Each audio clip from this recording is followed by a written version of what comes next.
Maabitha rũhonge rwa mũtharaba mũtune kaunti-inĩ ya Kirinyaga maugĩte atĩ andũ 400 nĩo mahutĩtio nĩ mũiyũro wa mbura na ũrĩa ũrathiĩ na mbere na kũhutia matũũra ngũrani gũkũ bũrũri-inĩ.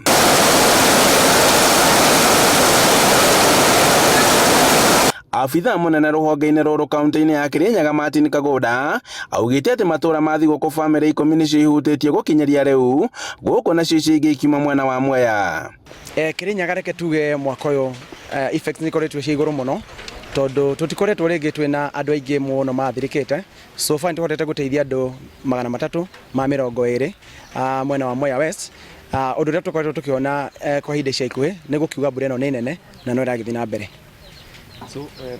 Kagoda augĩte atĩ mareka ũrĩa kwahoteka nĩguo gũthara mĩoyo na indo cia aikari a matũũra maya. Kirinyaga kaunti kũndũ kũrĩa kũgũmĩirwo mũno nĩ mwena wa Mwea, na tarĩu mũthĩ tuma mwena wa Mwea West, Thiba ward na Wamomo ward.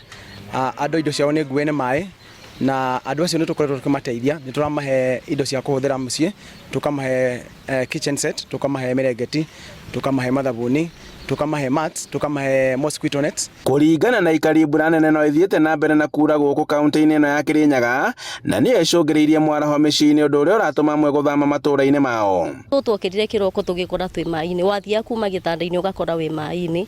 Kila kitu kilikuwa displaced, gũtĩ kĩndũ kĩarĩ mũbango-inĩ ũrĩa mũndũ agĩtigĩte ũtukũ. So it was a challenge. Aingĩ twĩna ciana, aingĩ twarĩ na irio nyũmba icio, na irio icio nĩ ciathire na maĩ. Ciana mabuku mamwe nĩ mathire na maĩ kũrĩa gwakinyirwo nĩ maĩ mũthenya ũcio ũtukũ. Na as per now kwĩna andũ almost 10 houses matena gwa gũikara. Mũnini wa cibu wa sublocation ya Kĩanjang'a augĩte atĩ mĩciĩ ĩrĩa ĩhutĩtio mwena ũyũ nĩ ĩrĩa ĩkoragwo mwena wa thigũkũ gũkũ, akĩũria arĩa marĩ ũgwati-inĩ gũthamĩra kũndũ igũrũ.